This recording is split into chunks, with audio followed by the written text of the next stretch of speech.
चेहरे अब तक जो कि कंफर्म्ड सामने आ रहे हैं। देखिए आज किस दल से कितने मंत्री हम आपको बताते हैं। बीजेपी से 7, जेडीयू से 6, हम से 1 और वीआईपी से खुद मुकेश सहनी 1 होंगे जो कि पद और गोपनीयता की शपथ लेंगे। तो ये आज रहने वाला है जो मंत्री पद की शपथ लेने वाले हैं चेहरे। कम से कम अभी तक यही निकलकर सामने आ रहा है कि इतने नाम कंफर्म्ड है। अब इनमें देखिए चेहरे कौन कौन से हैं। तो बीजेपी की बात करें तो सबसे पहला नाम तारकिशोर प्रसाद का। बीजेपी विधानमंडल दल के नेता चुने गए, उप मुख्यमंत्री होंगे। रेणु देवी उप मुख्यमंत्री होंगी, बीजेपी कोटे से ये भी शपथ लेंगी। इसके अलावा मंगल पांडे बीजेपी कोटे से ये भी मंत्री होंगे। रामप्रीत पासवान ये नाम सामने आ रहा है। सभी को साथ लेकर चलने की कोशिश है ताकि सब खुश रहें। सबका साथ सबका विकास जो कहते आए हैं वो इधर भी झलक रहा है। जेडीयू से देखिए विजय कुमार चौधरी, विजेंद्र यादव ये चेहरे हैं जो कि आज शपथ ग्रहण करेंगे। अशोक चौधरी तीसरा नाम। 6 जेडीयू के कोटे से मंत्री जो कि शपथ लेंगे बताया जा रहा है। मेवालाल चौधरी ये चौथा नाम जेडीयू के कोटे से। इसके अलावा शीला मंडल ये नाम भी सामने आ रहा है। जी हां, अभी तक जानकारी नहीं थी लेकिन शीला मंडल का एक नया नाम जुड़ा है। विजय कुमार चौधरी ये भी जेडीयू कोटे से हैं।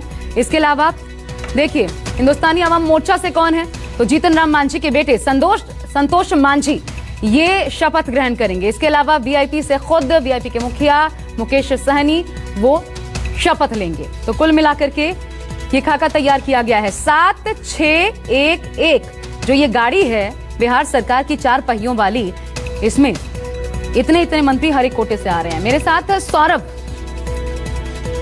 मेरे सहयोगी जुड़ गए हैं इस वक्त। इसके अलावा अमिताभ ओझा भी हमारे साथ जुड़ चुके हैं। मैं पहले सौरभ सीधा आपके पास आती हूं। कोई लेटेस्ट जानकारी आपके पास हो शपथ ग्रहण से जुड़ी तो वो बता दीजिए। और आप क्योंकि सीएम आवास के बाहर खड़े हैं, वहां कोई हलचल देख रहे हो तो वो भी बात बता दीजिए।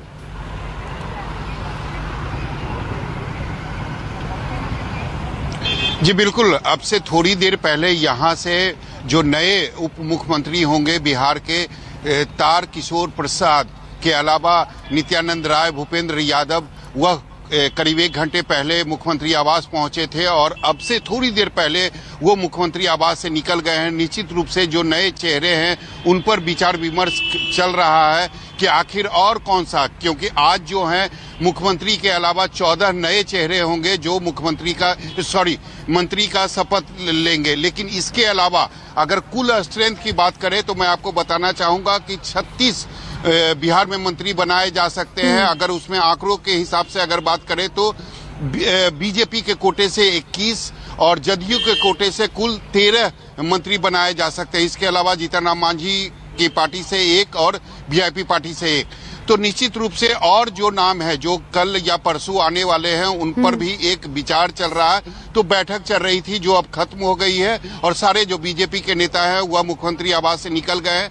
निश्चित रूप से सारी चीजों पर एक तरीके से कहे तो फैसला हो चुका है। लेकिन अभी भी पेच ये फंसा हुआ है कि होम डिपार्टमेंट यानी गृह मंत्रालय किसके पास रहेगा। अगर 15 सालों को अगर देखें तो हमेशा होम डिपार्टमेंट जो है होता है वह मुख्यमंत्री नीतीश कुमार के पास होता है।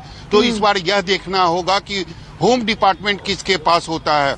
विधानसभा अध्यक्ष पर भी फैसला हो चुका है कि बीजेपी के यानी विधानसभा अध्यक्ष बीजेपी के कोटे में चली गई है।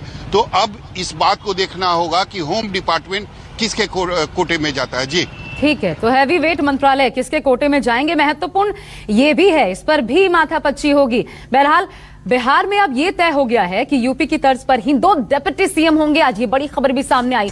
बीजेपी विधानमंडल दल के नेता तारकिशोर प्रसाद और विधानमंडल दल की उपनेता रेणु देवी बिहार की डिप्टी सीएम होंगी।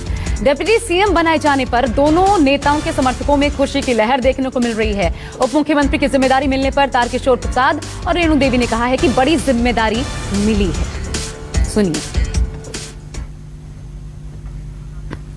देखिए मिठाई खिलाते समर्थक जो आवास पर पहुंचे, ये हमें याद रखना होगा कि अभी कोरोना चल रहा है लेकिन इन सबके बीच क्योंकि खुशी इतनी ज्यादा है कि शायद रोक नहीं पा रहे समर्थक।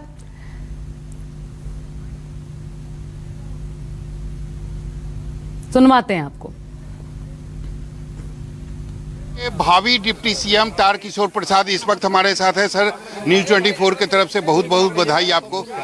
सर ये बता दीजिए कब आपको पता चला कि आप डिप्टी सीएम? माननीय मुख्यमंत्री जी का फोन आया था कि उप मुख्यमंत्री के रूप में हम शपथ लेने जा रहे हैं।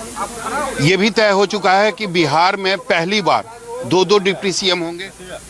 हाँ, जो जानकारी मिल रही है उसमें 2 उप मुख्यमंत्री भारतीय जनता पार्टी से, मतलब नारी शक्ति को बढ़ावा देना। हाँ, निश्चित रूप से महिलाओं के सशक्तिकरण में हमारी पार्टी ने केंद्र से लेकर राज्य तक काम किया है और हमारी जो 15 वर्षों तक या 13 वर्ष का हम समूह का कार्यकाल रहा माननीय नीतीश कुमार जी के साथ, उसमें भी नारी सशक्तिकरण को हम सबों ने काफ़ी एक मुकाम तक पहुंचाया है। अरे ये बताइए, आपका भी एक लंबा पॉलिटिकल कैरियर रहा, नीतीश कुमार को आपने भी नजदीक से देखा है, वह अकेला फैसला लेने के लिए जाने जाते हैं, तो ऐसे में उनके साथ कितना कंफर्टेबल होंगे? नहीं, ठीक है, वो आपका अपना नज़रिया होगा, लेकिन हम लोग इतना ही जानते हैं कि जब राष्ट्रीय नेतृत्व ने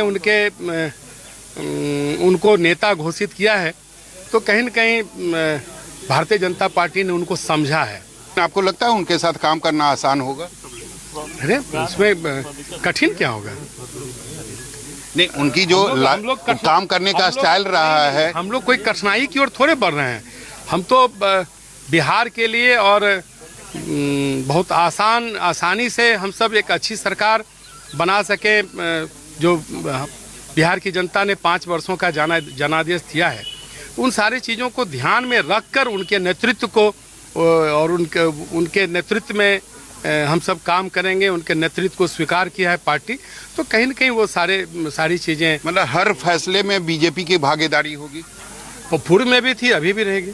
भैया दूज है और भैया दूज के दिन आज के दिन बहनें अपने भाई की सलामती के लिए पूजा करती हैं और बदले में भाई उन्हें अपना गिफ्ट देते हैं। आज देखिए रेणु देवी जो बिहार की पहली महिला डिप्टी सीएम बनने जा रही हैं, शाम में शपथ ग्रहण है। हमारे साथ रेणु देवी जी, आज के दिन भाई जो हैं बहनों को गिफ्ट भी देते हैं। हाँ निश्चित, आज मेरा ये इतना बड़ा गिफ्ट मिला है हमारे पार्टी के सभी भाइयों ने और हमारे बिहार के मुख्यमंत्री जी ने जो गिफ्ट दिया है, शायद मैं जीवन भर उसे याद रखूंगी।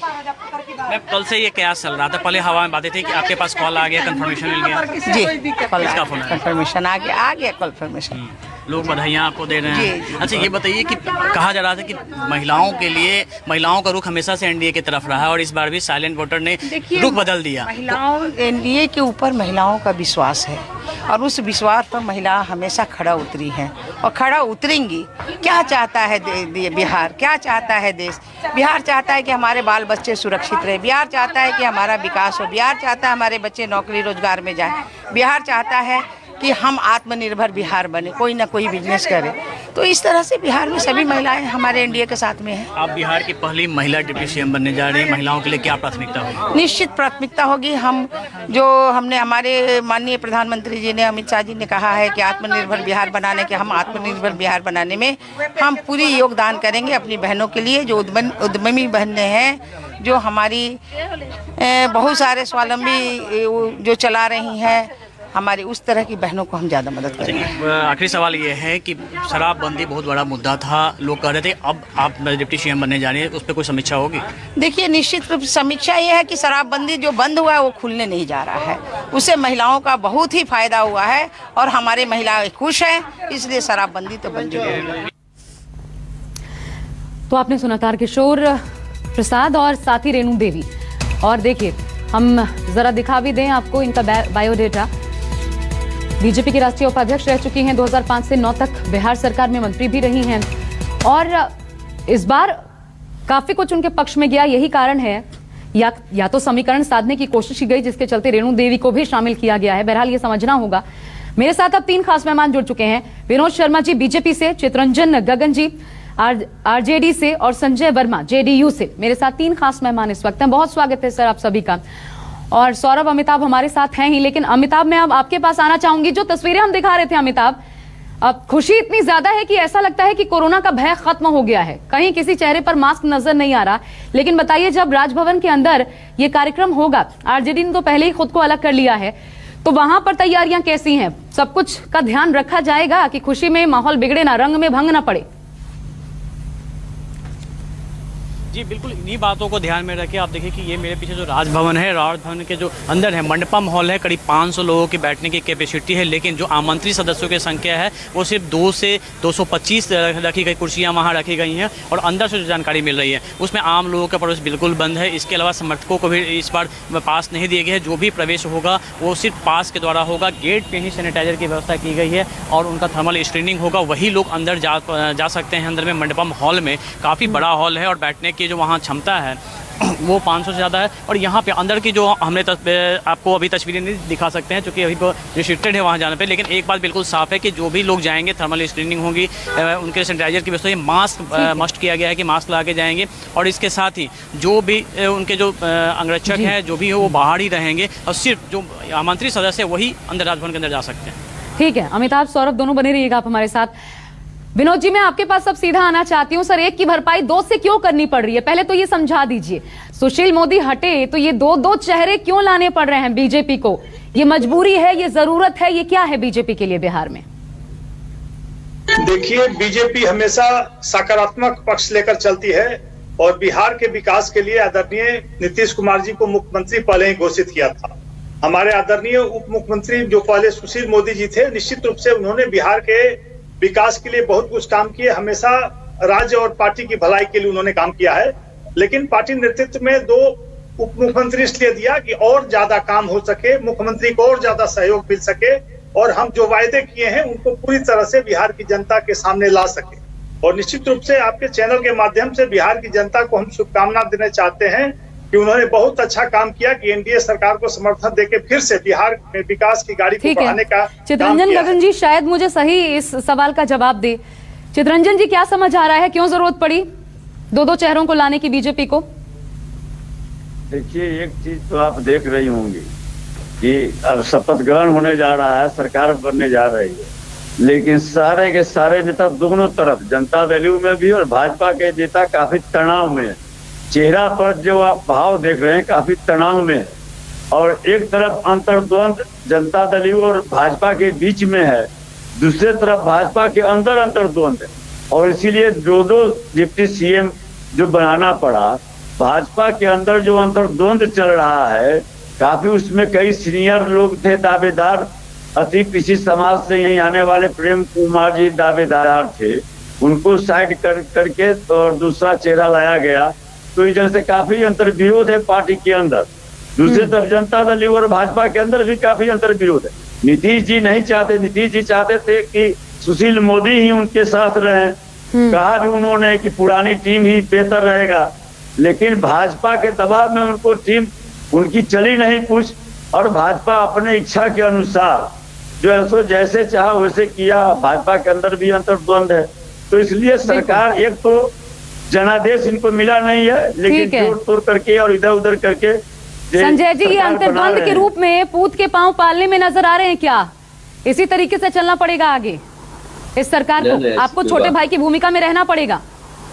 नहीं, देखिए, स्पष्ट है कि जनादेश जो मिला है उस जनादेश का पालन करना हमारा कर्तव्य है। अभी आपने देखा होगा कि महिलाओं ने काफी संख्या में वोट दिया है, तो एक उप मुख्यमंत्री को रख करके महिलाओं को भी साथ रखने का प्रयास है और इस तरह से समाज के हर वर्ग ने मतदान किया है। समाज के हर वर्ग ने नीतीश कुमार पर और नीतीश कुमार के चेहरे पर विश्वास किया है। कोशिश की जा रही है कि समाज के हर वर्ग को हम प्रतिनिधित्व दें और भारतीय जनता पार्टी भी साथ साथ इस चीज को समझती है कि भाई समाज के हर लोगों ने हमको मतदान किया है, सबका सहयोग मिला है और आधी आबादी का सहयोग मिला है, तो आधी आबादी को उप मुख्यमंत्री के रूप में दिया जाना है मौका। इसमें हर्ष क्या है? नहीं, मुख्यमंत्री अकेले काम नहीं कर पा रहे थे क्या? इसलिए 2 सहयोगियों की जरूरत पड़ रही है? पिछला कार्यकाल ऐसा रहा? नहीं, ये तो देखिए, ये तो ऐसी बात नहीं है। गठबंधन की सरकार है, सबका अपना अपना हिस्सा है, हिस्सेदारी है। कोई नीतीश कुमार जी का या भारतीय जनता पार्टी का कोई अकेले का सरकार तो है नहीं। आप देख रहे हैं बगल में उत्तर प्रदेश में भारतीय जनता पार्टी की सरकार है, 2 उप मुख्यमंत्री पहले से काम कर रहे हैं वहाँ। ऐसी नई बात तो कोई परंपरा तो है नहीं देश में। ठीक है विनोद जी, अब एक सवाल का जवाब दीजिए, छोटे भाई या बड़े भाई, किस भूमिका में ये सरकार चलेगी बीजेपी की ओर से? देखिए, पहले भी हम गठबंधन में रहे हैं, कोई ना बड़ा होता है गठबंधन में छोटा, सब लोग समान बराबर के भाई होते हैं और मिलजुल कर काम करते हैं और निश्चित रूप से हम लोग में ऐसी एकता और आपसी सामंजस्य है कि कहीं कोई बड़ा छोटा नहीं है, मिलजुल नहीं, कर ये बिहार के सवाल सर मैं विकास की इसलिए गाड़ी पूछ को रही आगे हूँ, जो बढ़ाएं। जानकारी सामने आ रही है मैं आपको आंकड़ा बता दूं। वो जानकारी ये है कि 13 जेडीयू से, जो कुल मंत्रालय जब बढ़ेगा तो कुल मिलाकर के 13 ही मंत्री होंगे जेडीयू से, बीजेपी से 21 होंगे।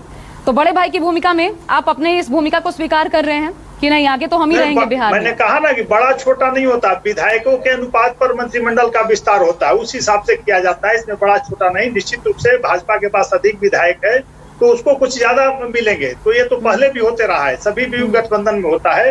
तो ये निश्चित रूप से स्वागत योग्य कदम है, इसमें कोई मैंने बड़ा छोटा का बात नहीं है।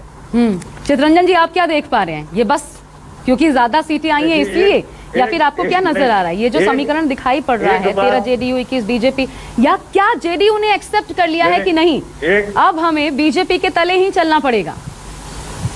एक बात मैं स्पष्ट कर दूं, बार बार लोग जो कहता है साइलेंट वोटर और महिलाओं के बारे में, बिल्कुल झूठ बोल रहा है। ऐसी कोई बात नहीं है। जो गलत इन्होंने किया है, गलत ढंग से बहुमत प्राप्त किया, इसलिए उसको ढकने के लिए, उस पर पर्दा डालने के लिए बार बार लोग महिलाओं का जिक्र करता है। अब जो आप जो कहें, देखिए ड्राइविंग सीट पर नीतीश जी जरूर रहेंगे, इसमें कहीं तो मत नहीं है, मुख्यमंत्री रहेंगे, लेकिन ये स्टीयरिंग जो है वह भाजपा के हाथ में रहेगी। नीतीश जी जो जिस ढंग से कागज चला रहे थे वह आप सुनिए, बात सुनिए विनोद जी, धैर्य नहीं खोइए, आप सुनिए बात को। तो स्टीयरिंग भाजपा के हाथ में रहेगी। मुख्यमंत्री के रूप में नीतीश जी कुछ नहीं करेंगे, या जो है सो कठपुतली रहेंगे भाजपा के। और चूंकि अब सत्ता का इतना उनको लोभ है, सत्ता के बगैर रह नहीं सकते हैं, नहीं तो नैतिक रूप से उनको तो मुख्यमंत्री बनना नहीं चाहिए। ऐसे भी थोड़ा भी अगर रहता उनमें, जिस ढंग की उनकी छवि प्रचारित और प्रसारित की गई है काफी दिनों से मीडिया के माध्यम से और विज्ञापन के माध्यम से, अगर उसमें थोड़ी भी सच्चाई और हकीकत रहती तो नीतीश जी जैसे व्यक्ति को जिस ढंग की छवि उनका लोगों के सामने पेश किया गया, तो ऐसा व्यक्ति को मुख्यमंत्री का पद नहीं स्वीकार करना चाहिए। संजय जी जवाब दीजिए। जितने दबाव में वो है, जितना दबाव में है, और सरकार कभी या स्मूथली काम कर ही नहीं सकती है। जिस ढंग के अंतर्विरोधों का सामना सरकार कर रहा है, यह सरकार स्मूथली चल ही नहीं सकती है कि यहाँ, और ज्यादा टिकाऊ भी नहीं होगा सरकार। बहुत कम दिनों में आप देखिएगा। क्या समझाएंगे आप बिहार को? न टिकाऊ न चल सकती है, ये अभी से आप पर देख लीजिए कैसे इल्जाम लग रहे हैं, कैसे चलाएंगे? मैडम चितरंजन जी को मालूम है 18 महीने नीतीश कुमार के नेतृत्व में काम किया है। स्थिति होगी नहीं, 18 महीना उन्होंने नेतृत्व में काम किया है। आरजेडी ने 18 महीना नेतृत्व में काम किया है। ड्राइविंग सीट पर रहने वाला कैसा ड्राइवर था वो आरजेडी को खूब अच्छी तरीके से मालूम है। राजद को चितरंजन जी अच्छे से मालूम है, अच्छे से मालूम है कि ड्राइविंग सीट पर बैठने वाला ड्राइवर कैसा है बिहार का, आपको ज्यादा अच्छा तरीके से मालूम है। इसलिए 18 महीना भी काम किया गगन जी। अरे भाजपा वही देखकर छनकी हुई है, भाजपा जो छनकी हुई है नीतीश जी की उसी चरित्र को देखकर छनकी हुई है। भाजपा देख चुकी है। आप कैसे कह रहे हैं? जिस ढंग से लालू जी ने उदारता बढ़ते हुए जो नीतीश जी कहे स्पीकर का पद दीजिए, इनका सीट कम था, हम 81 थे, 70 थे, लेकिन इनके आर्गूमेंट को देखते हुए, लालू जी ने उदारता दिखाया, स्पीकर इनको दे दिया। अभी तक संजय जी, गद्दी के लिए सब कुछ सेक्रीफाइस करना पड़ रहा है क्या नीतीश कुमार को, सिर्फ एक गद्दी के लिए? देखिए सीधा बात है कि ड्राइविंग सीट पर चर्चा उतर रहे थे, और ड्राइविंग सीट पर बैठने वाला मुख्यमंत्री बिहार का किस नेचर का है पूरा बिहार जानता है, और गगन जी भी जानते हैं, आरजेडी भी जानता है। नहीं, नीतीश जी की स्थिति है आज भाजपा शरणम गच्छामि। अब ये कुछ नहीं है, केवल कहने के लिए मुख्यमंत्री रहेंगे। चितरंजन जी, लेकिन एक बात बताइए, कैसे काम विनोद जी को आप इस वक्त बधाई देंगे क्या? विनोद जी को बधाई देंगे, आप शपथ ग्रहण होने जा रहा है। आप क्या बोलिएगा, जनता आपको नकार चुकी है। चितरंजन जी, विनोद जी को बधाई देंगे, स्वीकार कर लीजिए। अच्छा, थोड़ा सा मैं आप लोगों को रोक रही हूँ, बड़ी खबर आ रही है। देखिए, बीजेपी के पास रहेगा विधानसभा अध्यक्ष का पद, ये साफ हो गया है। और कौन होगा चेहरा? तो नंद किशोर यादव। विधानसभा अध्यक्ष के पद पर काबिज हो सकते हैं। ये अहम जानकारी सामने आ रही है। पटना साहिब से विधायक हैं नंदकिशोर यादव, प्रदेश अध्यक्ष भी पहले बीजेपी के रह चुके हैं। पिछली बार इनका काफी महत्वपूर्ण रोल हालांकि हाल के दिनों में देखने को भी मिला था, और इसलिए नंदकिशोर यादव के बारे में जो इस वक्त जानकारी सामने आ रही है, ये जो सीट है, ये जो पद है, ये बीजेपी के खाते में जाएगा। विनोद जी, सारी बातें अपनी मनवा रहे हैं आप, फिर आगे भी अगर इसी तरीके से मनवाने की कोशिश होती रहेगी तो कैसे चलेगा? ये सरकार चलेगी कैसे? नीतीश कुमार मानेंगे आपकी बात इतनी, या सिर्फ गद्दी के लिए आज वो मान रहे हैं, कल का पता नहीं, ऐसे आप सरकार का गठन कर रहे हैं? देखिए, आपसी सामंजस्य हम लोग में बहुत अच्छा है, कहीं कोई दिक्कत नहीं होगी। दोनों मिलकर सरकार चलाने का लंबा अनुभव रहा है और दोनों बिहार के विकास के लिए कटिबद्ध हैं। भाजपा, जदयू और चारों हम वीआईपी और हम लोग बिहार के विकास के लिए कुछ भी बातों को मैंने तवज्जो देंगे सबसे पहले, और कोई बात को हम लोग आगे नहीं बढ़ाएंगे। और निश्चित रूप से बिहार के विकास हमारी प्राथमिकता है, इसलिए कोई बातें आड़े नहीं आएंगी। बड़े भाई का दिल दिखाते सर, थोड़ा उदार होते, दे देते, दो डिप्टी सीएम तो हो गए आपके। अरे भाई, मुख्यमंत्री से बड़ा कोई पद होता है राज्य में क्या? हमारी पार्टी ने निश्चित रूप से, जो हमारे राष्ट्रीय अध्यक्ष, हमारे प्रधानमंत्री ने कहा था वो करके दिखाया, और निश्चित रूप से नीतीश जी ने भी विकास को आगे बढ़ाने का वादा किया है और करके दिखाया। विनोद जी, लोग तो यह भी देखा कि मिट्टी में मिल जाएंगे, हाथ में ही मिलाएंगे। मलाई खाने के लिए गोद में चले गए, हाथ मिलाने की बात छोड़। अरे ऐसा है गगन जी कि आप भी बहुत बड़ी बड़ी बातें करते थे, लेकिन किस तरह से आपने माला पहना करके मुख्यमंत्री बनाया था? आपकी बड़ी पार्टी थी, आपकी बड़ी पार्टी थी, तो क्या नीतीश जी आपके दबाव में आए थे क्या? नीतीश जी उस समय भी बिहार के विकास के लिए बात किए, बिहार के लिए जो अच्छा हुआ वही किए, और आप जब गलत करने लगे तो आपका साथ छोड़ करके वापस आ गए। लालू जी उदार थे, जिस उदारता का नजायज लाभ नीतीश जी ने उठाया। अब ये तो आप कह रहे हैं, जनता इस बात को मानने के लिए तैयार नहीं है, तैयार नहीं है, बहुमत दिया है, उनके कामों मैं रोक रही हूँ, ये और चली जाएगी नहीं तो। सर एक सेकंड, एक और अहम खबर आ रही है, वो पहले बता दूं, फिर आप लोग के पास आती हूँ। बिहार में महागठबंधन की हार के बाद देखिए आरजेडी और कांग्रेस में भी जुबानी जंग शुरू हो गई है। आरजेडी के वरिष्ठ नेता शिवानंद तिवारी ने राहुल गांधी और प्रियंका गांधी को लेकर कांग्रेस पर निशाना साधा। शिवानंद तिवारी ने कहा कि चुनाव के वक्त राहुल शिमला में पिकनिक मना रहे थे, और वहीं पूरे चुनाव में प्रियंका गांधी कहीं नजर ही नहीं आई। शिवानंद तिवारी ने यहां तक कह दिया, कांग्रेस चुनाव में बाधा बनी। उम्मीदवार कांग्रेस के लड़े और कांग्रेस ने 70 सभा भी नहीं किया। राहुल गांधी 3 दिन के लिए आए, एक दिन में 2 सभाएं उन्होंने की, प्रियंका जी का दर्शन नहीं हुआ, या बिहार से अपरिचित लोग चले आए। यहाँ चुनाव हो रहा है, राहुल गांधी जो है प्रियंका जी के साथ जाकर के मैंने शिमला में उनके घर पर पिकनिक मना रहे हैं। इस तरह से पार्टी चलती है क्या? आप जो है आरोप तो ये लग सकता है कि भाई कांग्रेस पार्टी जो है जिस ढंग से अपना कारोबार चला रही है, उससे भारतीय जनता पार्टी को मदद मिल रही है। शिवानंद तिवारी ने क्या कहा आपने सुना, लेकिन इधर आपको बता दें इस बयान पर, क्योंकि बयान कांग्रेस को पसंद नहीं आया, कांग्रेस ने तुरंत पलटवार किया। कांग्रेस नेता प्रेमचंद्र मिश्रा ने आरजेडी नेता तेजस्वी यादव से शिवानंद तिवारी पर कार्रवाई की मांग की है।